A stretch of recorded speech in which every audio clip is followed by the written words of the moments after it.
Hello friends, welcome to UPSC एजुफ्ले। Friends, यहाँ पर हमारी कॉन्स्टिट्यूशन की सीरीज़ चल रही थी जिसमें अभी तक हम 2 लेसन कंप्लीट कर चुके हैं।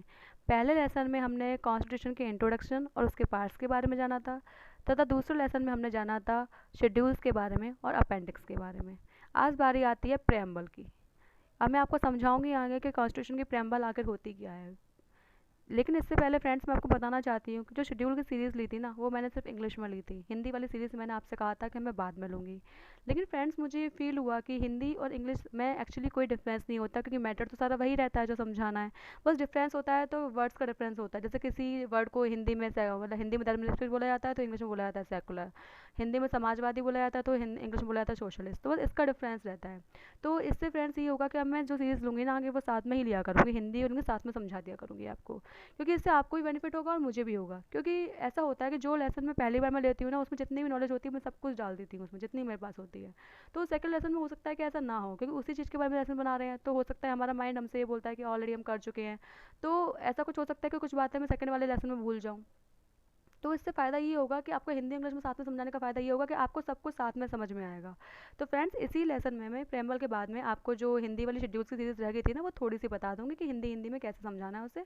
बाकी आप जो हिंदी वाले स्टूडेंट्स हैं ना, वो जो इंग्लिश वाली सीरीज़ है ना, उसी को देख लीजिएगा। उसमें समझाया सब कुछ मैंने हिंदी में ही है, बस उसमें जो पिक्चर खोल कर रखी है वो इंग्लिश वाली खोल कर रखी है।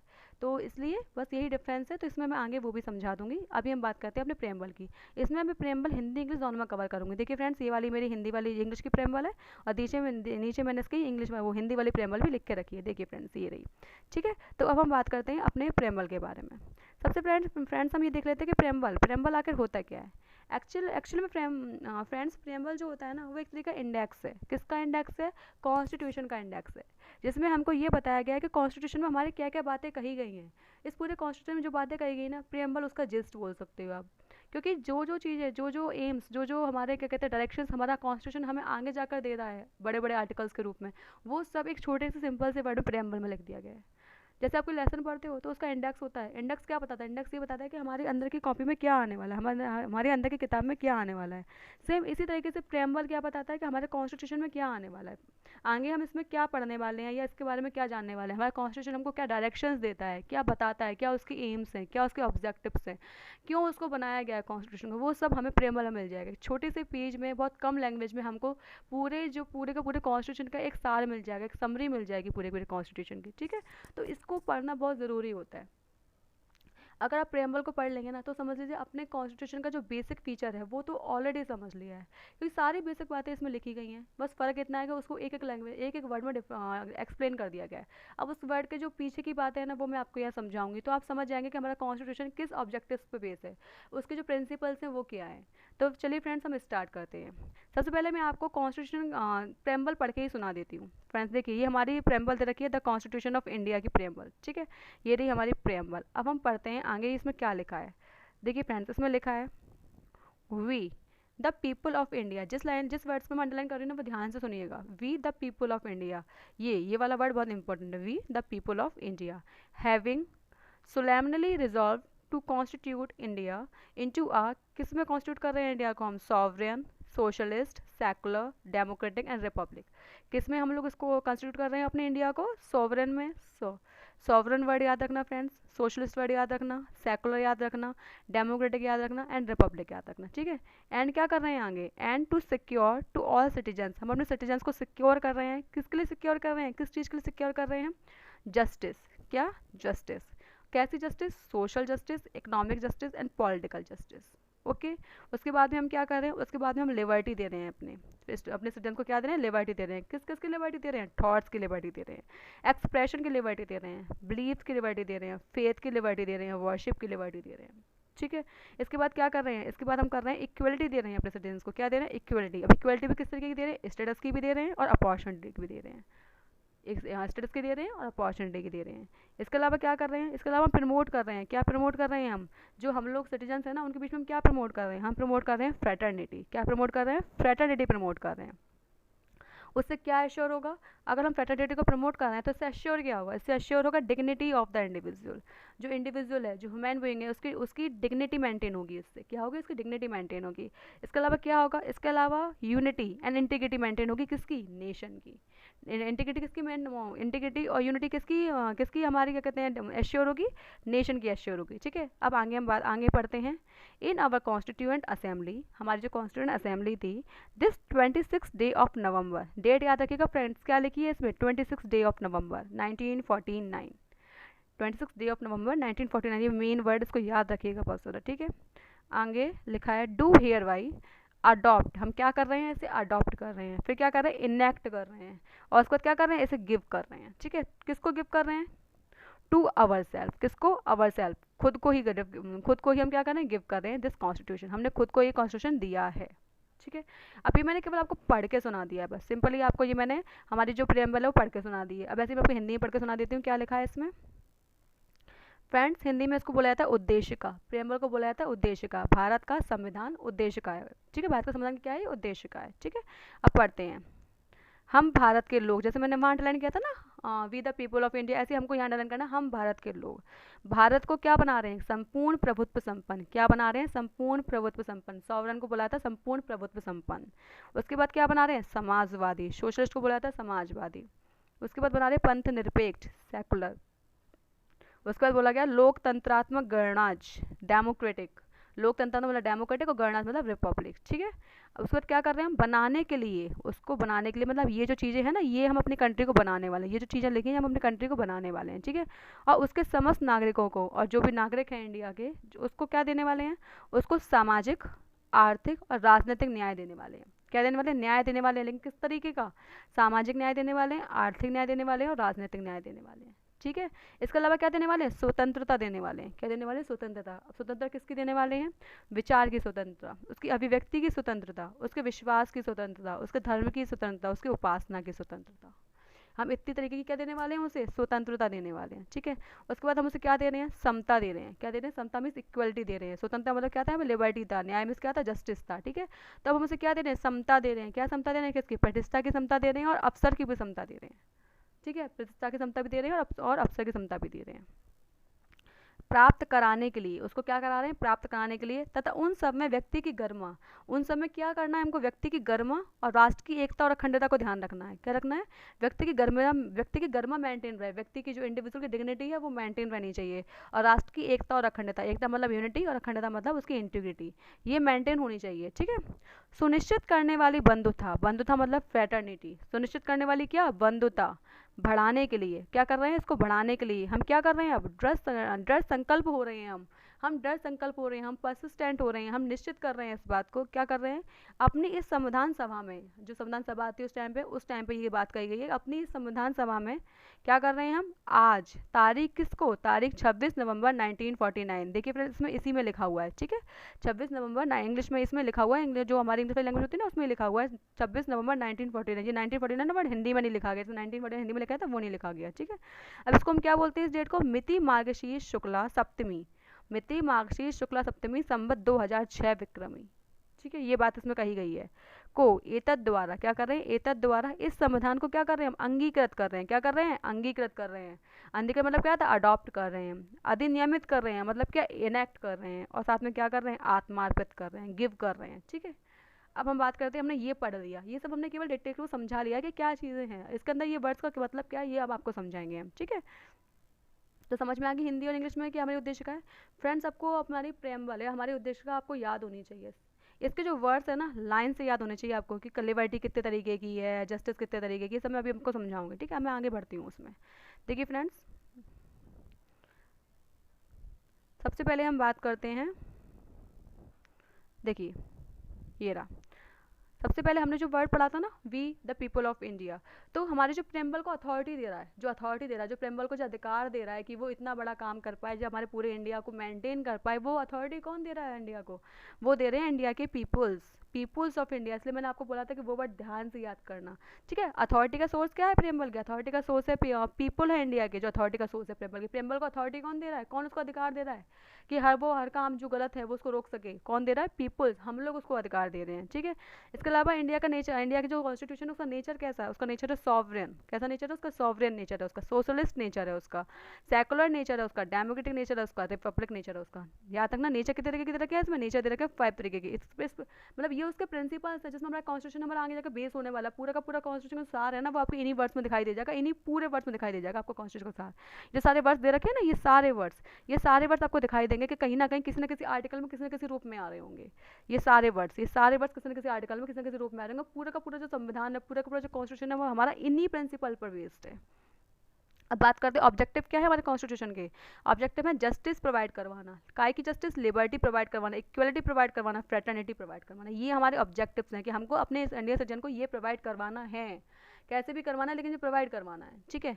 उसके बाद हम बात करते हैं बेसिक फीचर। अगर जैसे कि ये हमारे हमारे ऑब्जेक्टिव थे संविधान के, ये हमारे जो प्रियम्बल दिखा है इसमें कॉन्स्टिट्यूशन के ऑब्जेक्टिव थे, ये नेचर था, ठीक है। ये इसका क्या हो गया? मतलब ये इसका बेसिक फीचर हो गया।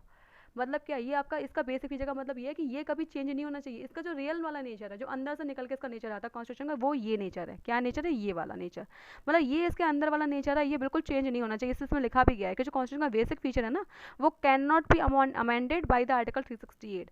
368 में आप कितने भी अमेंडमेंट कर सकते हो। ये मैंने आपको ये 368 आर्टिकल बताता है कैसे कॉन्स्टिट्यूशन में अमेंडमेंट किया था। आप कितने भी अमेंडमेंट कर लो कॉन्स्टिट्यूशन में, लेकिन आप प्रियम्बल का जो ये नेचर है ना बेसिक वाला, कि ये जस्टिस देगा, लिबर्टी देगा, इक्वलिटी देगा, फ्रेटर्निटी देगा, sovereign, socialist, secular, democratic, Republic, ये आप कभी नहीं हटा सकते।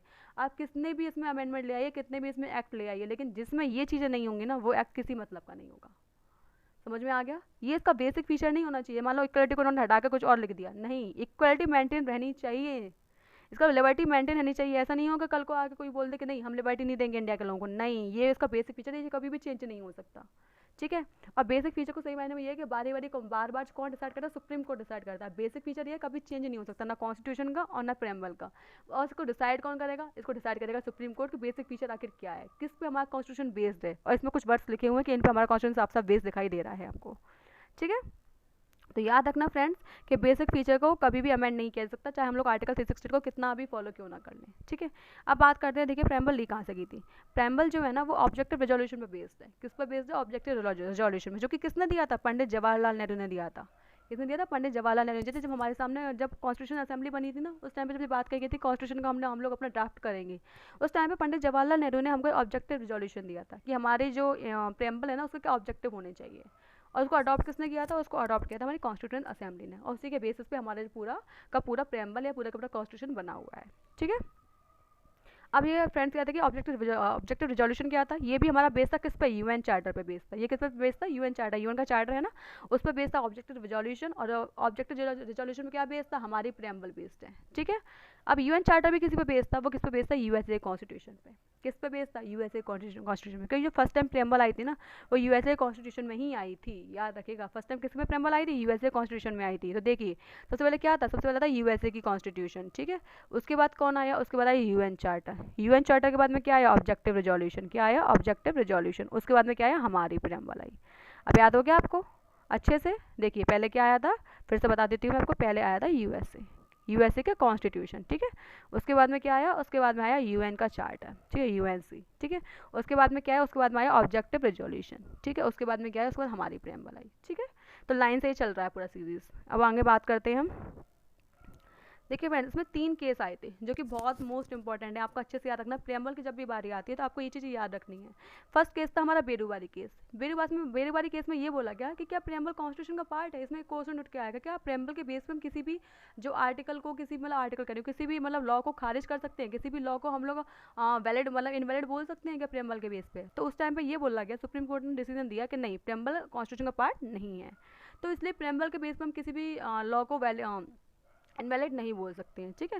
लेकिन उसके बाद फिर एक और बात आई। एक और बात क्या आई? एक और केस आया, केस मदन भारती केस। कौन सा केस आया? ये तो बहुत फ्रेंड्स आपको पता ही होगा, जो बच्चे पॉलिटी अच्छे से पढ़ते हैं उनको पता होगा कि ये कितना इंपॉर्टेंट केस है। और इस टाइम पे जब केस मदन भारती खत्म हो चुके हैं, इस साल जो खत्म हुए ना, इस टाइम पे तो बहुत ही मोस्ट इंपॉर्टेंट केस हो गया है हमारे लिए। तो इसकी जो बारीकी है ना वो तो आपको अच्छे से पता होनी चाहिए, क्योंकि क्वेश्चन कहीं ना कहीं से आने ही वाला है इसमें, किसी ना किसी पेपर में जरूर आएगा, ठीक है। तो इसमें क्या बोला गया, जैसे हमने पहले पढ़ा था कि हमारे में बताया गया था कि जो बेरीवारी केस था उसमें ये बोला गया था प्रेम्बल नहीं है पार्ट, किसका, इंटीग्रल पार्ट नहीं है कॉन्स्टिट्यूशन का, ठीक है। लेकिन इस केस में इस जो डिसीजन था ना उसको जस्ट उल्टा कर दिया, क्या कर दिया, उल्टा कर दिया, और बोल दिया कि नहीं, प्रेम्बल क्या है, प्रेम्बल इंटीग्रल पार्ट है कॉन्स्टिट्यूशन का।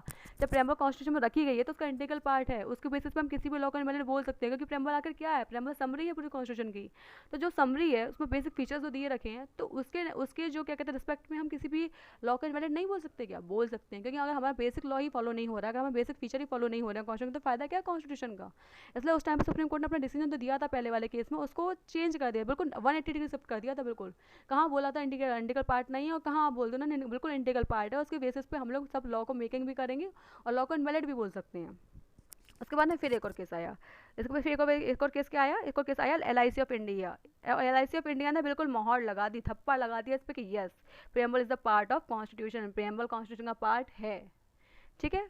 अब हमें याद रखनी है फ्रेंड्स, इस कॉन्स्टिट्यूशन में अब प्रेम्बल में अब तक केवल एक बार अमेंडमेंट हुआ है, प्रेम्बल में अब तक केवल एक और सिर्फ एक बार अमेंडमेंट हुआ है, और वो अमेंडमेंट कब हुआ था, 42nd अमेंडमेंट हुआ था। क्या हुआ था, 42nd अमेंडमेंट हुआ था, जिसमें हमारे प्रेम्बल में कुछ वर्ड्स जोड़े गए थे, socialist, secular and integrity, socialist, secular, integrity. अब फ्रेंड्स आपको ये लग रहा होगा कि ये वर्ड्स क्यों जोड़े गए, ये वर्ड्स क्यों जोड़े गए, क्या पहले कॉन्स्टिट्यूशन में ये वर्ड्स ना, क्या पहले प्रेम्बल में ये वर्ड्स नहीं थे, या पहले कॉन्स्टिट्यूशन में ये वर्ड नहीं थे। फ्रेंड्स एक्चुअली कॉन्स्टिट्यूशन में पहले भी ये वर्ड्स थे, लेकिन वो क्लियरली मेंशन नहीं थे कहीं पर भी। जैसे अभी हमने बात की है ना कि प्रेम्बल पार्ट बन गया कॉन्स्टिट्यूशन का, तो उस टाइम पे क्या कहते हैं, मतलब बात तो कही कहते हैं कॉन्स्टिट्यूशन में, आगे आर्टिकल्स दे रखे हैं, ऐसे हम आर्टिकल्स पढ़ेंगे, आर्टिकल 16, आर्टिकल 15 पढ़ेंगे, 14 पढ़ेंगे, तो उसमें सारी बात कही गई कि सोशलिस्ट है, सेकुलर है, DPSP थे, सब कुछ था उसमें अंदर। लेकिन वो कहीं पर भी क्लियरली मेंशन नहीं था कि हमारा जो कॉन्स्टिट्यूशन है उसका नेचर कैसा होने वाला है, ठीक है, सोशलिस्ट होने वाला है कि सेकुलर होने वाला है कि इंटीग्रिटी उसकी मतलब मेंटेन होने वाली है, ठीक है। लेकिन अब क्या हुआ, 42nd अमेंडमेंट ने इन वर्ड्स को क्लियरली मेंशन कर दिया इंडेक्स में, मतलब प्रेम्बल में कॉन्स्टिट्यूशन के मेंशन कर दिया कि देखिए, अगर आपको वहाँ समझ में नहीं आ रहा ना कि वो पार्ट है या नहीं है, समझ में नहीं आ रहा ना कि हमारा बेसिक नेचर कैसा है, तो देखिए हम आपको सामने लिख के दे रहे हैं कि देखिए ये नेचर है और उसको आपको फॉलो करना पड़ेगा, आप कैसे भी कीजिए। तो समझ में आया फ्रेंड्स कि 42nd अमेंडमेंट करके ये वर्ड्स क्यों डाले गए थे, ये वर्ड्स से डाले गए थे ताकि और ज़्यादा प्रेशर पड़ पाए गवर्नमेंट पे कि आपको ये फॉलो करना है, आप कैसे भी कीजिए आपको ये फॉलो करना है, क्योंकि हो सकता है आप आगे जाकर कोई ना कोई और इंटरप्रेट कर दें उस चीज़ का, ये नहीं ऐसा नहीं हो सकता, ऐसा भी तो हो सकता है कि ना बोला गया हो, लेकिन नहीं, अब हमने क्लियरली मेंशन कर दिया कि हाँ ये वर्ड्स हैं, ये बेसिक फीचर है हमारे कॉन्स्टिट्यूशन का, तो उसको आपको फॉलो करना पड़ेगा। इसलिए इस वजह से, इन वर्ड्स की वजह से क्या हुआ, इस वर्ड की वजह से हमारे गवर्नमेंट में प्रेशर पड़ने लगा कि आपको ये चीज़ फॉलो करनी है, इसलिए ये वर्ड्स ऐड किए गए थे, ठीक है। अब आगे बढ़ते हैं, देखिए फ्रेंड्स, अब हम फिर से बात करते हैं, अब फिर से मैं आपको मतलब समझाती हूँ हर वर्ड का मतलब क्या है। इसमें देखिए फ्रेंड्स लिखा है be the people of India, ये क्या सोर्स है प्रेम्बल का, कि हम लोग क्या है, हम भारत के लोग हैं और हम ही इस प्रेम्बल को अथॉरिटी दे रहे हैं, हम दे रहे हैं अथॉरिटी इस पूरे प्रेम्बल को। ये जो पूरा प्रेम्बल है ना, जो इससे बातें कह रहा है कि ये वाला एक्सप्रेशन, ये वाली लिबर्टी, ये वाला इक्वलिटी, ये सब इसकी अथॉरिटी कौन दे रहे हैं, हम खुद दे रहे हैं। जैसे मैं अभी खुद से बोलूँ कि नहीं, जो भी काम करूँगी मैं खुद को अथॉरिटी दे रही हूँ कि अगर मैं काम गलत करूँगी तो मैं खुद को पनिश करूँगी, मैं खुद को अथॉरिटी दे रही हूँ कि अगर मैं पढ़ाई अच्छे से नहीं करूँगी तो मैं खुद को पनिश करूँगी। तो मैं कौन अथॉरिटी दे रहा, मुझे कोई अथॉरिटी नहीं दे रहा मुझे आगे कि मैं खुद को पनिश करूँ, मुझे कौन अथॉरिटी दे रहा, मैं खुद अथॉरिटी दे रही हूँ खुद को कि यस, अगर मैं कोई काम गलत करती हूँ तो मुझे पनिश किया जाए या मैं खुद को खुद पनिश करूँगी, ठीक है। तो इसी तरीके से कॉन्स्टिट्यूशन में ये जो हमारे प्रेम्बल रखी गई ना, इसको अथॉरिटी कौन दे रहा है, इस पूरी कॉन्स्टिट्यूशन को अथॉरिटी कौन दे रहा है, गॉम जो पीपल्स है ना वही दे रहे हैं कि इसके अकॉर्डिंग का काम नहीं होता है तो उसको पनिश करने का अधिकार, चाहे फिर वो गवर्नमेंट हो, चाहे पीपल्स हो, सिटीजन हो, चाहे हमारे इंडिया के सिटीजन हो, सबको पनिश किया जा सकता है अगर कॉन्स्टिट्यूशन की बात को नहीं माना गया तो, ठीक है। तो कौन सा अथॉरिटी दे रहा है, इसको अथॉरिटी दे रहा है be the people of India, हम खुद इसको अथॉरिटी दे रहे हैं, ठीक है। नेक्स्ट बात आती है नेचर, हमारे इंडियन सिस्टम का नेचर कैसा है, नेचर है हमारा सॉवरेन। सॉवरेन का मतलब क्या होता है फ्रेंड्स, सॉवरेन का मतलब होता है कि सारे डिसीजन जो लेंगे ना वो इंडिया की गवर्नमेंट खुद लेगी, खुद से लेगी, इंडिया जो गवर्नमेंट लेगा वो खुद से लेगा, किसी के प्रेशर में आकर कोई डिसीजन नहीं लेगा। जैसे हमारा नेशन कॉमनवेल्थ का पार्ट है, हमारे नेशन के साथ में और कंट्रीज़ के साथ में ट्रीटीज़ बनी हुई हैं, और कंट्रीज़ के साथ में उसका जो व्यापार चल रहा है, ट्रेड डेफिसिट चल रहा है, ट्रेड चल रहा है, तो इसके प्रेशर में आकर कोई भी इंडिया डिसीजन ऐसा नहीं लेगा जो इंडिया के जो फ़ायदे के लिए ना हो या किसी और के फ़ायदे के लिए ना हो। मतलब इंडिया का जो डिसीजन लेने का पावर है ना वो इंडिया के पास खुद है, मतलब जो भी वो लेगा वो अपने माइंड से, अपने लॉजिक से, अपने आप सोच कर लेगा, कोई किसी का प्रेशर उस पर काम नहीं करेगा। इसलिए जो भी डिसीजन इंडिया की तरफ से आएंगे वो इंडिया की तरफ से खुद से आएंगे। और कल को इंडिया भी ये बात बोलता है ना कि मैंने इस प्रेशर में आकर ये डिसीजन दिया था, तो वो भी गलत है, क्योंकि साफ हमारे प्रेम्बल में क्या मेंशन किया गया सॉवरेन, कि हमारा नेचर कैसा है, हमारा नेचर है सॉवरेन। तो जो भी चीज़ें होंगी ना वो कैसी होंगी, वो हम खुद से करेंगे। अगर हम कोई डिसीजन गलत देते हैं या सही देते हैं उसकी जिम्मेदारी हमारी खुद की होगी, हमारी खुद की अकाउंटेबिलिटी होगी डिसीजन को लेकर के, ठीक है। और जो डिसीजन हम लेंगे ना हम उसकी ट्रांसपेरेंसी भी रखेंगे, उसकी अकाउंटेबिलिटी हम खुद रखेंगे, ठीक है। तो हम किसी के साथ में भी क्या, हम किसी के साथ में या तो ये बोल सकते हैं कि उसने हमें प्रेशर से करवाया था, ना हम किसी के प्रेशर में आकर काम करने वाले हैं। ठीक है, तो हमारे जो इंडिया के डिसीजन होंगे वो क्या होंगे, खुद से होंगे। इंडिया खुद की एक फाइनल अथॉरिटी है, इसके अलावा उसके ऊपर कोई फाइनल अथॉरिटी नहीं है। जैसे मान लीजिए फ्रेंड, उस टाइम ब्रिटिश अथॉरिटी थी ना, जब ब्रिटिश काम करते थे यहाँ पे, तो जो यहाँ पे ईस्ट इंडिया कंपनी यहाँ पे काम कर रही थी, उसकी अथॉरिटी किसके पास में थी, उसकी अथॉरिटी थी ब्रिटिश के क्राउन के हाथ में। तो सारे डिसीजन कहाँ से आते थे, क्राउन से निकल के आते थे। लेकिन इंडिया के डिसीजन कहाँ से निकल के आते हैं, इंडिया के खुद के अंदर से निकल के आते हैं इंडिया के डिसीजन। ठीक है, तो इंडिया का अथॉरिटी, इंडिया कैसी कंट्री, इंडिया सॉवरन कंट्री है। सॉवरन कंट्री का मतलब क्या हो गया, साफ साफ लिखा है सॉवरन कंट्री का मतलब क्या हो गया, सॉवरन कंट्री का मतलब हो गया कि जो भी डिसीजन आएंगे ना वो इंडिया खुद लेगा। अब नेक्स्ट बात करते हैं सोशलिस्ट। नेक्स्ट वर्ड क्या लिखा है फ्रेंड्स में, सोशलिस्ट लिखा है। सोशलिस्ट का मतलब क्या है कि हमको समाज में जितने भी लोग हैं सबका ध्यान रखना है, सबको बराबरी का अधिकार देना है, सबको अपॉर्चुनिटी देनी है, सबको सबको हर तरीके का अधिकार देना है। हम किसी के साथ में किसी भी तरह का भेदभाव नहीं करेंगे। मान लो किसी का रेस कुछ है, किसी का कास्ट कुछ है, किसी का सेक्स कुछ है, इसके अकॉर्डिंग हम भेदभाव नहीं करेंगे कि वो SC है कि वो ST है, कि वो फीमेल है या मेल है या चिल्ड्रन है, क्या है वो, हम कोई भेदभाव नहीं करेंगे। ठीक है, तो सोशल का मतलब होता है हमें सबका ध्यान रखना है, सबको साथ लेके चलना है, सबको अपॉर्चुनिटी देनी है, सबको एक पेज पर लाकर खड़ा करना है। उसके लिए फिर हमको इक्विटी का ट्रीटमेंट क्यों ना करना पड़े, हम वो भी करें। सब ये SC को इक्विटी मिल रही है, रिजर्वेशन मिल रहा है, क्यों मिल रहा है, ताकि हम ये सबको एक पेज में लेकर आना चाहते हैं, हम सबको एक जगह से चलाना चाहते हैं। हम नहीं चाहते कि कोई नीचा है कोई ऊंचा है। ठीक है, तो इसलिए इंडिया कैसी कंट्री, इंडिया सोशलिस्ट कंट्री है। इंडिया सबका ध्यान रखेगी, सबकी भलाई के लिए गवर्नमेंट को जो भी काम करने पड़े गवर्नमेंट करेगी। आपने देखा है कि गवर्नमेंट सब्सिडीज देती है चीज़ों में, क्यों देती है, क्योंकि हर कोई इंसान ऐसा नहीं जो सामान को खरीद सके, तो इसलिए गवर्नमेंट सब्सिडी दे रही है। क्यों दे रही है, क्योंकि इंडिया सोशलिस्ट कंट्री है इसलिए दे रही है। अगर सोशल कंट्री नहीं होती, कम्युनिस्ट कंट्री, अगर सोशल कंट्री नहीं होती, कैपिटलिस्ट कंट्री होती ना, तो वो नहीं करती, क्योंकि वहाँ अपना फायदा देखती है। लेकिन यहाँ अपना फायदा नहीं देख सकती है। इंडिया को अपने फायदे के साथ में क्या देखना है, ये भी देखना है कि लोगों का लोगों के यहाँ पे वेलफेयर कैसे हो रहा है। लोगों का वेलफेयर करने के लिए उसको जो भी काम करना पड़ेगा वो करेगी। ठीक है, तो इंडिया कैसी कंट्री है, सोशलिस्ट कंट्री है। नेक्स्ट रखा है सेकुलर। अब सेकुलर वर्ड का मतलब होता है फ्रेंड्स पंथ निरपेक्ष या फिर धर्म निरपेक्ष। मतलब क्या है कि किसी भी धर्म के साथ में इंडिया खड़ा है, मतलब इंडिया खड़ा होगा लेकिन सब धर्म के साथ में खड़ा होगा। जैसे कि हम लोग पहले एक बात जान लेते हैं कि जो यूरोप है ना, यूरोप के देश है, उनका कंसेप्ट बिल्कुल अलग है इस चीज़ से। हमारा कंसेप्ट पॉजिटिव है, उनका कंसेप्ट नेगेटिव है। अब नेगेटिव पॉजिटिव का मतलब क्या है, ये है कि वहाँ के लोग जो है ना वो अपने एडमिनिस्ट्रेशन को धर्म से बिल्कुल अलग रखते हैं। उनका धर्म अलग है, उनका एडमिनिस्ट्रेशन अलग है। ना वो सपोर्ट करते हैं धर्म को, ना वो उसको नेग्लेक्ट करते हैं। ठीक है, लेकिन हमारे इंडिया में क्या है, हमारे इंडिया में हम धर्म को सपोर्ट करते हैं। क्या करते हैं, सपोर्ट करते हैं, लेकिन एक धर्म को सपोर्ट नहीं करते, सारे धर्म को सपोर्ट करते हैं। इसलिए हमारा कंसेप्ट जो है पॉजिटिव है। तो उसमें क्या क्या है, सेकुलर वर्ड का मतलब होता है कि किसी इंडिया का कोई भी खुद का धर्म नहीं है। कि हम ये बोलते हैं ना हम हिंदूवादी हैं, हम हिंदू हैं, हम मुस्लिम हैं, हम सिख हैं, हम ईसाई। इंडिया में कोई धर्म नहीं है। इंडिया एक सेकुलर कंट्री है। इंडिया सभी धर्मों को बराबर से प्रमोट करेगी। अगर इंडिया हज यात्रा के लिए अगर पैसे देती है, तो इंडिया कैलाश यात्रा के लिए भी काम करवाती है। इंडिया सिखों के लिए भी, गुरुद्वारे के लिए भी काम कर पाती है। अभी अभी आपने देखा ना गुरु ग्रंथ साहिब का जो क्या कहते हैं जन्म का बर्थ प्लेस है, वहाँ पे इंडिया कितना काम कर रही है बर्थ प्लेस को बनवाने के लिए, ताकि जो सिख्स हैं वो जहाँ से वहाँ पाकिस्तान से इंडिया में मूव कर सकें, और जो गुरु ग्रंथ जो मतलब गुरु हैं सिखों के, उनके जो तीर्थ यात्रा उनका स्थल प्लेस है ना, बर्थ प्लेस, वहाँ पर जा सकें। तो मतलब इंडिया हर धर्म को बराबर से प्रमोट करेगी।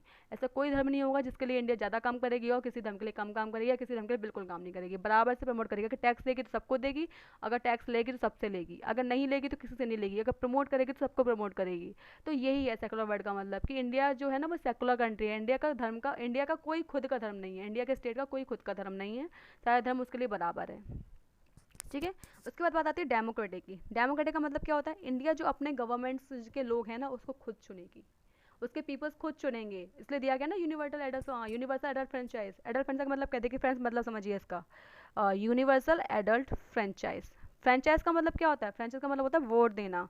क्या होगा, कैसे इलेक्शन होंगे इंडिया में, वोट दे के इलेक्शन होंगे। अब कैसे लोग वोट देंगे, एडल्ट वोट देंगे। कौन देगा, एडल्ट। अब एडल्ट की डेफिनेशन अलग अलग होती है हर जगह पर। ठीक है, किसी जगह 18 ईयर्स, किसी जगह 16 ईयर्स, किसी जगह कुछ और, किसी जगह कुछ और। ठीक है, लेकिन वोट कौन देंगे, इसमें फिर से लिख देती हूँ मैं, यूनिवर्सल एडल्ट फ्रेंचाइज। फ्रेंचाइज होगा, क्या होगा, वोट देंगे सब, लेकिन कौन देंगे, एडल्ट देंगे। अब डेफिनेशन के अकॉर्डिंग समझ लीजिए अपने इंडिया में इस टाइम 18 ईयर्स है। ठीक है, अब बात करते हैं कौन देंगे, सब देंगे, यूनिवर्सल होगा। ऐसा नहीं है कि अमीर वोट दे रहे हैं, रिच दे रहे हैं, पुअर नहीं देंगे, ऐसा नहीं है, सब देंगे वोट। ठीक है, फीमेल भी देगी और मेल भी देगा। ठीक है, SC भी देगी और ST भी देगा। इसके अलावा क्या, इसके अलावा प्रेसिडेंट भी देंगे, प्राइम मिनिस्टर भी देंगे, और एक रिक्शे वाला भी वोट देगा। और सबकी वोट की वैल्यू भी क्या होगी, बराबर होगी। सबकी वोट की वैल्यू क्या होगी, 1 वोट। क्या होगी, 1 वोट। ठीक है, 1 पर्सन।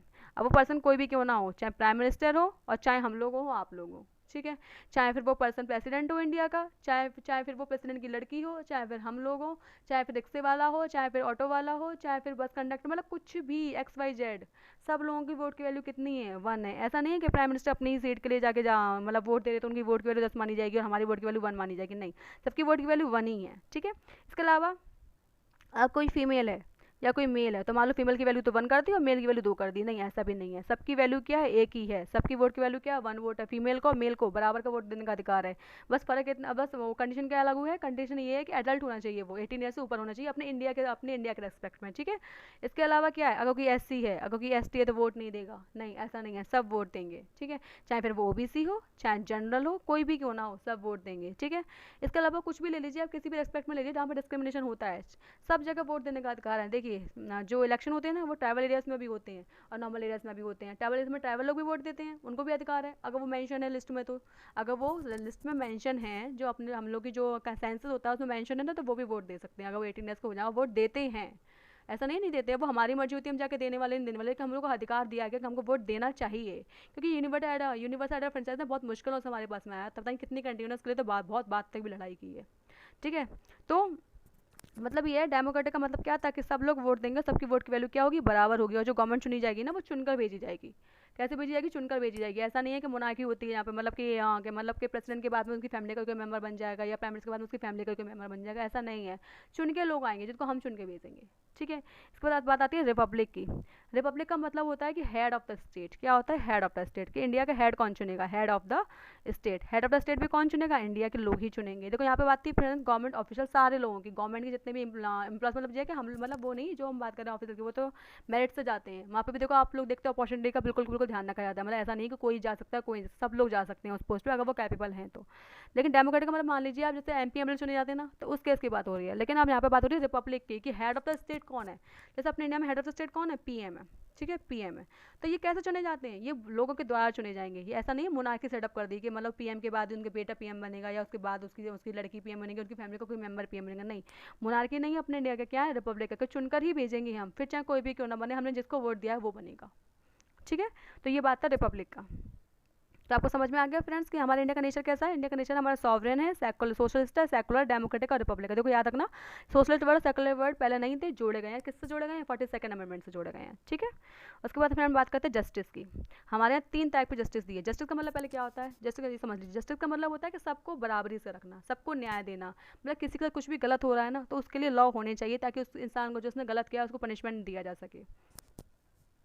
अब देखिए फ्रेंड्स कैसे जस्टिस देखें, इसमें 3 तरह की जस्टिस दे रखी है। एक देखिए सोशल, एक देखिए इकोनॉमिक और एक देखिए पॉलिटिकल। सोशल का मतलब क्या होता है, सोशल का मतलब होता है कि सभी बराबर हैं। मतलब समाज में किसी के साथ में किसी भी चीज़ को लेकर कोई भेदभाव नहीं होगा। अब किसी भी चीज़ इन द सेंस कि अगर हम लोग जैसे सपोज कैसे बता सकती हूँ मैं आपको ये, इंडिया में किसी के साथ भी कास्ट को लेकर किसी के साथ भी रेस को लेकर, सेक्स को लेकर कोई भेदभाव नहीं होगा। सोशल का मतलब ये होता है, ठीक है। इकोनॉमिक का मतलब होता है कि सबको अपॉर्चुनिटी मिलेंगी बराबर की। सबको क्या मिलेंगी, बराबर की अपॉर्चुनिटी मिलेंगी खुद को खड़ा करने के लिए, खुद को डेवलप बनाने के लिए, खुद की ग्रोथ करने के लिए। ग्रोथ इन द सेंस हम लोग कह सकते हैं कि मतलब स्टेटस लिविंग, जो हमारा स्टैंडर्ड ऑफ लिविंग है ना, उसको इंक्रीज करने के संदर्भ में, कि स्टैंडर्ड ऑफ लिविंग को हम लोग को मैनेज करने के लिए अपॉर्चुनिटीज दी जाएंगी। ऐसा नहीं कि कोई जॉब किसी के लिए निकले किसी के लिए नहीं होगी, नहीं, सबके लिए होगी। अगर आप में कैपेबिलिटी है तो आप जाइए उसको ज्वाइन कीजिए, लेकिन आप में कैपेबिलिटी होनी चाहिए। बस केवल ये कंडीशन है कि कैपेबिलिटी होनी चाहिए, वरना इसके अलावा कोई कंडीशन नहीं है कि वो इस रेस का है, वो इस कास्ट का है, तो हम वो जाके इस जॉब को नहीं कर सकता। देखिए फ्रेंड्स, इसमें क्या था, इसमें भेदभाव तो हमारे सोशल कंडीशन को लेकर, सोसाइटी को लेकर। सोसाइटी में किसी का कोई भेदभाव नहीं होगा, कोई छुआछूत नहीं होगी, कोई नीच ऊंच नहीं होगी, सब कुछ बराबर होगा, ठीक है। लेकिन इकोनॉमिक का सेंस क्या है, इकोनॉमिक का सेंस है हमारा जो स्टैंडर्ड ऑफ लिविंग होती है हमारी, वो कैसे इंक्रीज होगी, कैसे हम लोग पैसे के मामले में अच्छे बनेंगे, कैसे हम लोग का जो पर कैपिटा इनकम है वो इंक्रीज होगा। तो उसके केस में क्या होता है, उसके केस में ये होता है कि इकोनॉमिक हमको जस्टिस दी जाएगी, मतलब सबको बराबरी का अधिकार दिया जाएगा। आप अपनी अपॉर्चुनिटी को गेन कीजिए और उससे जितना बेनिफिट ले सकते हैं उतना बेनिफिट लीजिए, ठीक है। अब नेक्स्ट बात करता है पॉलिटिकल की। पॉलिटिकल सिस्टम का मतलब क्या होता है कि जो वोट दिया जा रहा है ना, उसमें सबको बराबर का अधिकार होगा। जो हम लोग पॉलिटिकल गवर्नेंस चुन रहे हैं ना, अपनी उस गवर्नेंस को चुनने में हमारा भी हाथ होगा। ऐसा नहीं है कि हम लोग किसी कास्ट के हैं हम लोग नहीं दे सकते, किसी सेक्स के हैं तो नहीं दे सकते, किसी अगर हम लोग किसी मान लो जेंडर के हैं, किसी बर्थ ऑफ प्लेस के हैं जहाँ पे अलाउ नहीं है, तो सबको वोट, सबको बराबर का अधिकार है कि वो अपनी गवर्नेंस को चुन सके, अपने गवर्नमेंट के ऑफिशियल्स को चुन सके, अपने गवर्नेंस को अपने तरीके से चला सके, ठीक है। तो ये होता है हमारा पॉलिटिकल जस्टिस। अब फ्रेंड्स बात आ रही है लिबर्टी की। किसकी बात आ रही है, लिबर्टी की बात आ रही है। तो देखिए friends, liberty in the sense, liberty किस किस चीज़ की है, स्वतंत्रता दी गई है हमको। क्या दी गई, हमको आज़ादी दी गई है। क्या आज़ादी दी गई है हमको, थॉट्स की, कि हम कुछ भी सोच सकते हैं। हमसे कोई ये नहीं कहेगा तुमने ये कैसे सोचा, हम इसको ये नहीं कह सकता कि तुमने ये क्या सोचा, हमारी मर्जी है, हमारा माइंड है, हम जो चाहें वो सोच सकते हैं। इसके अलावा हम उसको एक्सप्रेस भी कर सकते हैं, क्या कर सकते हैं, उसको एक्सप्रेस भी कर सकते हैं। बस कुछ कंडीशंस रिक्वायर्ड होती हैं कि मान लो उस जगह पर मतलब कोई गलत काम ना हो जाए, कोई मतलब जो हमारे देश की इंटीग्रिटी है वो मेंटेन खराब ना हो जाए, लॉ एंड ऑर्डर मेंटेन खराब ना हो जाए, बस वो नहीं होना चाहिए। अदरवाइज हम अपनी चीज़ों को एक्सप्रेस भी कर सकते हैं। तभी तो आपको अधिकार दिया गया है कि आपको अगर गवर्नमेंट से ऑफिशियल से कोई प्रॉब्लम है तो आप जाकर बोल सकते हो उनको कि हमें समस्या हो रही है, हमको आपकी बात नहीं सुननी है, आपकी बात नहीं माननी है। तो वहाँ पे जाकर उस कंडीशन को आपको माना जाएगा, आपकी बात सुनी जाएगी कि आखिर ऐसा क्यों हो रहा है, आपको समझाएंगे वो। तभी तो देखा आपने लोग क्या करते हैं, जैसे गांधी जी ने मूवमेंट चलाया था, क्या कहते हैं, अहिंसा वाला मूवमेंट चलाया था, ऐसे ही लोग भी चलाते हैं, बैठ जाते हैं रोड सड़क पे रोड पे जाके। क्यों? क्योंकि उनको एक्सप्रेस करने का अधिकार है। अगर वो किसी चीज़ से खुश नहीं है तो उसको एक्सप्रेस कर सकते हैं, वो जो सोच रहे हैं उसको भी एक्सप्रेस कर सकते हैं। आप देखिए सोशल मीडिया हैंडल चलाते हैं कितना ज़्यादा, कितनी आप लोगों से बातें करते हैं, तो क्या आपको आकर कोई रोकता है? नहीं रोकता। रोकते कब है? जब उनको लगता है कि हाँ कुछ गलत होने वाला है, तब रोकना चाहिए। अदरवाइज आपको, अगर आप किसी दायरे में रहकर कुछ काम को कर रहे हैं ना, तो आपको कभी कोई नहीं आकर रोकेगा। क्योंकि हमारे इंडिया में क्या दी गई, लिबर्टी दी गई है थॉट्स की, एक्सप्रेशन की। इसके अलावा बिलीफ की लिबर्टी भी दी गई है। किसकी? बिलीफ की। हम कुछ भी धर्म को मान सकते हैं, किसी भी धर्म को अपना सकते हैं। अगर मान लो हमको किसी बाबा को मानना है तो हम बाबा को भी मान सकते हैं, किसी गुरु को मानना है तो गुरु को भी मान सकते हैं, किसी भगवान को मानना है तो भगवान को भी मान सकते हैं। हमको कोई आके नहीं रोकेगा, ठीक है। किसी पे विश्वास रख सकते हैं, किसी भी इंसान पे हम विश्वास रखते हैं, किसी भगवान पे विश्वास रखते हैं, किसी भी गुरु, किसी भी बाबा, मतलब सब चीज़ पे विश्वास रखते हैं। हमारी मर्जी होनी चाहिए, इस नेचर पे विश्वास रख सकते हैं हम, बस हमारा फेथ होना चाहिए हम किस पर विश्वास रखना चाहते हैं। इसमें भी आपको कोई आकर नहीं रोकेगा। इसके अलावा worship, worship in the sense आप किसी की भी पूजा कर सकते हैं। ऐसा नहीं है कि अगर कोई हिंदू है तो जाके मंदिर वो मस्जिद में पूजा नहीं कर सकता, उसका मन है, वो चाहे तो कर सकता है। अगर वो नमाज़ पढ़ना चाहता है तो चला जाए पढ़ने के लिए, कोई नहीं रोकेगा उसको आके।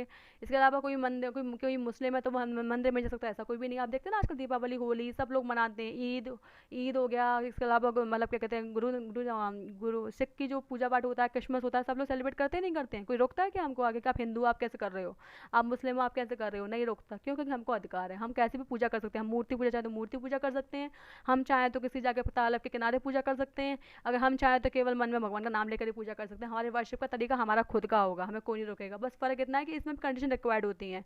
कंडीशन रिक्वायर्ड क्या होती है वो आप आगे समझेंगे कि मान लो हार्म नहीं होना चाहिए। जैसे है ना कि सेक्रीफाइस नहीं कर सकते आप एनिमल्स का, आप खुद को सेक्रीफाइस नहीं कर सकते, मतलब कि मान लो किसी की बलि दे दी, कुछ कर दी, वो सब नहीं होना चाहिए। बस मतलब ये है कि ह्यूमन बीइंग का ध्यान रखना चाहिए। इसके अलावा मतलब किसी के साथ में कोई हर्ट नहीं होना चाहिए, जैसे एनिमल हो चाहे ह्यूमन बीइंग हो चाहे कोई भी नेचर का कोई एलिमेंट हो, उसको हर्ट नहीं होना चाहिए। अदरवाइज आप कुछ भी काम को कर सकते हैं, ठीक है।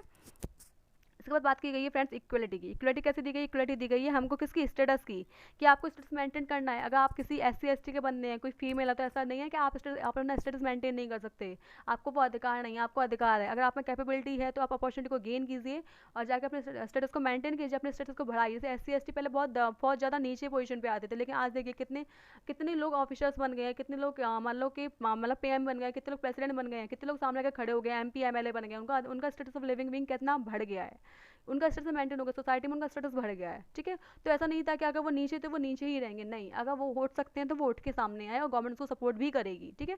तो स्टेटस को भी हम मेंटेन कर सकते हैं। सोसाइटी में जो स्टेटस है ना उसको बरकरार रखने का हमको अधिकार दिया गया पूरा, और उसको बढ़ाने का अधिकार भी दिया गया। इसके अलावा सबको अपॉर्चुनिटी भी बराबर से मिलेंगी, कोई भी जॉब निकलेगी, कोई भी कंडीशन होंगी, किसी भी जगह कोई अपॉर्चुनिटी की बात आएगी ना, सबको बराबर का अधिकार मिलेगा, चाहे वो किसी भी धर्म का हो, किसी भी जाति का हो, किसी भी जेंडर का हो, कुछ भी हो, कोई फर्क नहीं पड़ता इस बात से, ठीक है। अब बात करते हैं फ्रेटर्निटी की। फ्रेंड्स फ्रेटर्निटी का मतलब क्या होता है? फ्रेटर्निटी का मतलब होता है कि हमको ऐसे बिहेव करना जैसे हम एक ही फैमिली के मेंबर हैं। क्योंकि आप फ्रेंड्स आप खुद सोचिए ना, ये ऊपर सारी बातें की गई हैं, सॉवरेन है हमारी कंट्री सोशलिस्ट है, सेकुलर है, डेमोक्रेटिक रिपब्लिक, इसके अलावा लिबर्टी, इतनी तरीके की लिबर्टी दे दी है, इतनी तरीके की इक्वलिटी दे दी है। ये कौन मेंटेन करेगा? आखिर हर जगह के गवर्नमेंट तो काम नहीं करने वाली ना, बेचारी वो कितना काम कर लेगा, आप खुद भी सोचिए। कि इसके अलावा वो किसको मेंटेन करना पड़ेगा? वो हम लोगों को मेंटेन करना पड़ेगा, क्योंकि हम ही लोग इस इंडिया के नागरिक हैं, हम ही लोग इस इंडिया के सिटीजन हैं, ये सब हमारे लिए ही है। जब हमारे लिए है तो उसके लिए काम किसको करना पड़ेगा? हमको ही काम करना पड़ेगा। और काम कैसे करना पड़ेगा? हमको ये समझना होगा कि पूरा का पूरा इंडिया ना हमारा खुद की फैमिली है। पूरी इंडिया हमारी खुद की फैमिली है, तो हम उसको कैसे बिहेव करेंगे? किसी के साथ डिस्क्रिमिनेशन नहीं करेंगे, किसी के साथ में कोई भेदभाव नहीं करेंगे। क्यों? क्योंकि आप अपने फैमिली मेंबर्स के साथ भेदभाव करते हो क्या? अगर आपका कोई भाई है, आपके 2 भाई हैं, तो आप एक भाई को तो अच्छा प्यार कर रहे हो, एक भाई को नहीं प्यार कर रहे, ऐसा कुछ होता है क्या? नहीं होता। हाँ, वो कुछ कंडीशन रिक्वायर्ड हो जाती है, जैसे मान लो कि एक भाई अच्छे से आपसे रहता है, एक भाई नहीं रहता, तो वो बात अलग होती है, वो तो हर जगह एक्सेप्शन होते हैं, ठीक है, वो छोड़ दीजिए। लेकिन इसका मतलब ये नहीं कि आप फैमिली के मेंबर से नफरत करते हो या किसी से बात नहीं करते या किसी को ये बोलते तू यहाँ नहीं बैठेगा, यहाँ नहीं करेगा, नहीं। इसे देखिए तो आपको पूरे देश में रहना है, क्योंकि पूरा देश आपका क्या है? घर है। जब आपका घर है तो आपको इसके हर नागरिक के साथ में आपका कैसा रिलेशन है? फैमिली वाला रिलेशन है। हर नागरिक आपका भाई है, हर नागरिक आपकी बहन है। आप जो रिश्ता बनाना चाहिए आप बना सकते हो उसके साथ में, लेकिन आपका रिश्ता कैसा होना चाहिए? एक सम्मान का होना चाहिए, एक रेस्पेक्ट का होना चाहिए। ऐसा नहीं है कि आप किसी को बोल रहे हो कि नहीं तू यहाँ नहीं आएगा, तू यहाँ नहीं करेगा, किसी से छुआछूत कर रहे हो, किसी से अनटचेबिलिटी कर रहे हो, किसी को कहीं मंदिर में जाने से रोक रहे हो, किसी को मस्जिद में जाने से रोक रहे हो, ऐसा नहीं होना चाहिए। ठीक है, तो फ्रेटर्निटी मेंटेन करनी है, क्योंकि at the end of the day हम लोग कौन है, हम लोग इस पूरे प्रेम्बल को संभालने वाले हैं, इस पूरे कॉन्स्टिट्यूशन को संभालने वाले हैं। आज हम ही में से कुछ लोग हैं जो सोसाइटी में यहाँ पर रह कर अपने काम को कर रहे हैं, कुछ लोग हैं जो ऑफिसर्स बन गए, कुछ लोग जो गवर्नमेंट में काम कर रहे हैं, लेकिन है कौन at the end of the day, वो सब हम ही लोग हैं। तो इसको मेंटेन किसको करना है, हम ही लोगों को मेंटेन करना है। तो ठीक है, तो फ्रेटर्निटी मेंटेन करनी चाहिए। ठीक है, जिससे क्या हो, जैसे इंसान की डिग्निटी है, जो इंडिविजुअल डिग्निटी वो मेंटेन हो सके, क्योंकि अगर हम फ्रेटर्निटी को मेंटेन करेंगे तो हम किसी की डिग्निटी को हर्ट ही नहीं करेंगे। हमको पता है कि किसी को प्रॉब्लम हो रही है इस बात से, तो हम वो काम ही नहीं करेंगे। ठीक है, इसके अलावा क्या होगा, और अगर ये सब काम हो जाएगा, इतना अच्छा इंडिया बन जाएगा, तो उस टाइम पर यूनिटी और इंटीग्रिटी तो मेंटेन होगी ही ना इंडिया की। इंडिया की यूनिटी मेंटेन कैसे होगी, कि सब लोग साथ में मिलकर रहेंगे। और इंटीग्रिटी का मतलब क्या होता है, इंटीग्रिटी का मतलब होता है कि अपने प्रिंसिपल को संभाल के रखना है। इंडिया के जो प्रिंसिपल्स हैं, कि वो सॉवरेन है, कि वो सेकुलर है, कि वो सोशलिस्ट है, वो उसको मेंटेन कर पाएगा, क्योंकि उसके नागरिक बहुत अच्छे हैं, उसके सिटीजन बहुत अच्छे हैं, गवर्नमेंट भी अच्छी होगी, क्योंकि गवर्नमेंट भी हम ही लोगों से चुनी गई है, हम ही लोगों ने चुनकर भेजा है उसको। ठीक है, तो मतलब सब कुछ इतना प्यारा हो जाएगा। तो आप खुद देखिए कि सारी की सारी बातें किस पे आकर रुक रही हैं, हम पे आकर रुक रही है। अगर हम अच्छे लोगों को चुनकर भेजेंगे तो अच्छे लोग हमारे संग अच्छा काम करेंगे। हमको किसी के प्रेशर में आकर कुछ काम नहीं करना। किसी ने हमको मान लो कुछ सामान दे दिया तो हम उसको वोट जाके दिया, नहीं। हमको जो भी समझना है ना खुद समझना है। हम बाद में किसी को गालियाँ दें, किसी को गलत बोले, उसका कोई मतलब नहीं होता, क्योंकि at the end of the day हम ही लोग हैं जिन्होंने उनको चुनकर भेजा है, जिन्होंने उनको काम करवाने के लिए भेजा है। हम ही लोग हैं जो सोसाइटी में रहकर डिस्क्रिमिनेशन कर रहे हैं। हम ही लोग हैं जो एस सी एस टी को अधिकार नहीं देते बराबर का, हम ही लोग हैं जो फीमेल्स को बराबर का अधिकार नहीं देते। हम ही लोग हैं जो बोलते हैं कि फीमेल्स काम नहीं कर सकती, फीमेल ये नहीं कर सकती, फीमेल वो नहीं कर सकती। तो डिस्क्रिमिनेशन करने वाले आखिर हम ही लोग हैं। जो सोसाइटी इतनी डिस्क्रिमिनेट हो गई है ना, तो उसके लिए भी जिम्मेदार हमें। सोसाइटी अच्छी बनेगी तो उसके लिए भी हम ही लोग रिस्पॉन्सिबल होंगे। ठीक है, तो बस हमको ध्यान रखना है कि हमको कैसे मेंटेन करना है। ठीक है, तो ये पूरी बात समझ में आ गई आपको। अब आगे बात करते हैं। आगे इसमें दिया गया in our constitution date of adoption क्या है, इसकी डेट ऑफ अडॉप्शन है फ्रेंड्स, इसकी क्या है 26 याद रखिएगा 26 नवंबर है। क्या है 26 नवंबर और 1949। 26 जनवरी 26 जनवरी 1950 नहीं है, याद रखिएगा। ठीक है, क्योंकि इसका कुछ प्रेम्बल का कुछ पार्ट कब लागू हो गया था, प्रेम्बल का पार्ट ना, प्रेम्बल जो लागू हो गई थी वो 26 जनवरी और 26 नवंबर 1949 को ही लागू हो गई थी। ठीक है, तो आपको याद रखना कि डेट ऑफ अडॉप्शन पूछ लिया जाता है अक्सर आपसे कि इसकी डेट ऑफ अडॉप्शन क्या है, और हम लोग कंफ्यूज हो जाते हैं। हम लोग किसको बोल देते हैं, हम लोग बोलते थे 26 जनवरी वाली को, लेकिन वो नहीं है। और कौन सी डेट है, डेट है हमारी 26 नवंबर 1949। ठीक है, इसका एक्सेप्ट करने का मतलब क्या था, इसको हम अडॉप्ट कर रहे हैं। क्या कर रहे हैं, क्योंकि हमने बनाया है, हम इसको अडॉप्ट कर रहे हैं, हम इसको ले रहे हैं अपने लिए। ठीक है, ले रहे हैं और इसको नेक्ट कर रहे हैं, खुद के अंदर उतार भी रहे हैं। ये जो प्रिंसिपल्स है ना सारे, उसके अंदर हम इसको खुद के अंदर लागू करने की कोशिश कर रहे हैं। हम खुद के अंदर इसको लागू कर रहे हैं कि हाँ हम ये सब चीज़ें फॉलो करेंगे, हम इसको अडॉप्ट कर रहे हैं। जो प्रिंसिपल्स हमने जो बनाए हैं ना, उसको हम अडॉप्ट कर रहे हैं। और हम लोग ये आपसे कह भी रहे हैं कि इसको हम अपने खुद के अंदर उतारेंगे, मतलब हम सबके संग बराबर का बिहेव करेंगे, डिस्क्रिमिनेशन नहीं करेंगे। तो मतलब जितनी प्रिंसिपल्स ऊपर दे रखे हैं ना, सबको उतारेंगे खुद के अंदर सबको लागू करेंगे, इनेक्ट करेंगे खुद के अंदर इसको। ठीक है, इसके अलावा क्या करेंगे, गिव, इसको हम सबको क्या करें, इसको ही हम सबको दे रहे हैं। ठीक है, हमने खुद ले लिया, उसको अपने अंदर उतार लिया, अब हम किसको देंगे, दूसरे को देंगे, क्योंकि जो चीज़ हमारे अंदर नहीं थी हम किसी को दे ही नहीं सकते हैं। अगर आपको किसी को दान देना है तो आपको खुद भी तो वो चीज़ होनी चाहिए ना। ठीक है, तो आप किसी को वो चीज़ दे पाते हो जो आपके पास में होती है। तो पहले आपने उसको खुद लिया, उसको अपने अंदर उतारा, उसके बाद में आपके बिहेवियर में ऐसा चेंज हो जाएगा कि आप खुद ही इसको देने के लिए मजबूर हो जाओगे। ठीक है, तो अब आपने दे दिया। ठीक है, तो आप क्या कर रहे हो, अडॉप्ट कर रहे हो, इनेक्ट कर रहे हो और गिव कर रहे हो। ठीक है, ये पूरी हमारी बात कही गई थी फ्रेंड्स, और यही हमारी पूरी इसमें कह गई है। इसमें जो पूरा हिंदी वाला है ना, वो भी बिल्कुल सेम है कि संपूर्ण प्रभुत्व संपन्न, हम खुद का डिसीजन खुद को लेंगे, और इसके अलावा समाजवादी, हम सबका ध्यान रखेंगे, पंथ निरपेक्ष, किसी भी धर्म को नहीं मानेंगे। लोकतंत्रात्मक का मतलब क्या है कि हमारी वोट की वैल्यू 1 होगी, सबको बराबर के वोट देने का अधिकार है। गणराज्य का मतलब क्या है कि सब लोग अपने हेड को खुद चुनेंगे। ठीक है, इसके अलावा सामाजिक, आर्थिक और राजनीतिक न्याय आपको समझाई दिया था। न्याय का मतलब बताया था मैंने आपको, सबको बराबर का अधिकार मिलना चाहिए। सामाजिक वाला कैसा स्टेटस, इसका स्टेटस सोसाइटी में मेंटेन होना चाहिए। आर्थिक मतलब क्या, उसको अपॉर्चुनिटी मिलनी चाहिए कि वो अपनी स्टैंडर्ड ऑफ लिविंग को हाई कर सके। ठीक है, इसके अलावा राजनीतिक का मतलब क्या है कि सबको अपने गवर्नेंस चुनने का खुद अधिकार है। ठीक है, इसके अलावा विचार, हम कुछ भी सोच सकते हैं, उसको एक्सप्रेस भी कर सकते हैं, मतलब उसको आप सामने किसी के प्रकट भी कर सकते हैं। विश्वास भी कर सकते हैं, हमारा जिसका मन हो उसको विश्वास कर सकते हैं। धर्म का मतलब क्या है, कोई भी धर्म को मान सकते हैं। और उपासना का मतलब क्या, हम किसी भी तरह की पूजा कर सकते हैं जो हमारी मर्जी है। अगर हम चाहे हवन करवाएं, अगर हम चाहें तो मतलब पंडाल लगवा के भगवान जी की मूर्तियाँ बड़ी बड़ी रखवा के पूजा करवाएं, और चाहे हम छोटे से मंदिर में पूजा कर दें, चाहे हम मन में ही पूजा कर दें। ठीक है, तो उपासना का मेथड भी हमारा खुद का होगा। इसके अलावा प्रतिष्ठा के लिए अधिकार हमको दिया गया है कि हम अपने स्टेटस को मेंटेन करेंगे सोसाइटी में, हमको कोई नहीं रोकेगा। ठीक है, इसके अलावा हम अवसर की समता भी है कि कोई भी जॉब वगैरह निकलेंगे, कुछ भी निकलेगा उसमें सबको अपॉर्चुनिटी बराबर से दी जाएगी। ठीक है। इसके अलावा क्या दे रखा है, इसके अलावा ये दे रखा है कि हम राष्ट्र की एकता को मेंटेन रखेंगे, अखंडता को मेंटेन रखेंगे। कैसे मेंटेन रखेंगे, हम सबकी गरिमा का ध्यान रखेंगे, हर व्यक्ति की गरिमा का क्या रखेंगे, ध्यान रखेंगे हम लोग। ठीक है। इसके अलावा इससे क्या होगा, इसके अलावा उससे बंधुता बढ़ेगी, हम लोग अब फैमिली के मेम्बर की तरह बिहेव करना शुरू कर देंगे, और बिहेव करना शुरू कर देंगे तो हमारा जो प्रेम्बल है, हमारा कॉन्स्टिट्यूशन वो फॉलो हो जाएगा। क्योंकि प्रेम्बल क्या है, प्रेम्बल कॉन्स्टिट्यूशन का पूरा पार्ट है, कॉन्स्टिट्यूशन का पूरी समरी है। तो अगर हमने समरी को ही समझ लिया, समरी को अपने अंदर उतार लिया, तो आगे का लेसन तो कुछ है ही नहीं है फिर समझने के लिए। ठीक है ना। मतलब कि लेसन का मतलब ये है कि पूरी जो इंडिया में रहने का तरीका है वो हम अपने आप ही सीख जाएंगे कि हमें कैसे रहना है। ठीक है। इसकी डेट ऑफ अडॉप्शन दे रखी थी आपको 26 नवंबर 1949। इसको आप चाहें तो उसको याद कर सकते हैं, किसी किसी एग्जाम में पूछी भी गई है, ये कुछ पूछा गया है कभी कभी। ठीक है। मुझे याद नहीं किसमें पूछा गया है, लेकिन पूछा गया है। क्लब ये देखिए, अंगीकृत, अधिनियमित और आत्मर्पित करते हैं। ठीक है। अंगीकृत का मतलब क्या है कि हम खुद ले रहे हैं इसको, अधिनियमित मतलब कि हम खुद के अंदर उतार रहे हैं इस चीज़ को। ठीक है। अंगीकृत कर रहे हैं, उतार रहे हैं, अधिनियमित मतलब जो भी आप समझ सकते हैं, अंगीकृत उसको ले रहे हैं, अडॉप्ट कर रहे हैं, अधिनियमित मतलब उतार रहे हैं, और आत्मर्पित मतलब दूसरों को दे रहे हैं। ठीक है ना। समझ में आ गया फ्रेंड्स आपको सब कुछ। अच्छा फ्रेंड्स, ठीक है, ये तो क्लियर हो गया। फ्रेंड्स आज का लेसन बहुत लंबा हो गया है, तो आपका जो शेड्यूल वाला है ना, वो मैं कल वाले में समझा दूँ तो समझा ही दूँगी, कल ही समझा दूँगी, वरना वो लेसन बहुत ज़्यादा लेंदी हो जाएगा। ठीक है। 40 मिनट्स का लेसन ऑलरेडी बन चुका है ये। तो फ्रेंड्स ठीक है, आप थैंक यू सो मच। अगर आपको मेरा लेसन पसंद आया हो तो प्लीज़ मेरे चैनल को लाइक, शेयर और सब्सक्राइब करना ना भूलें। Thank you so much friends.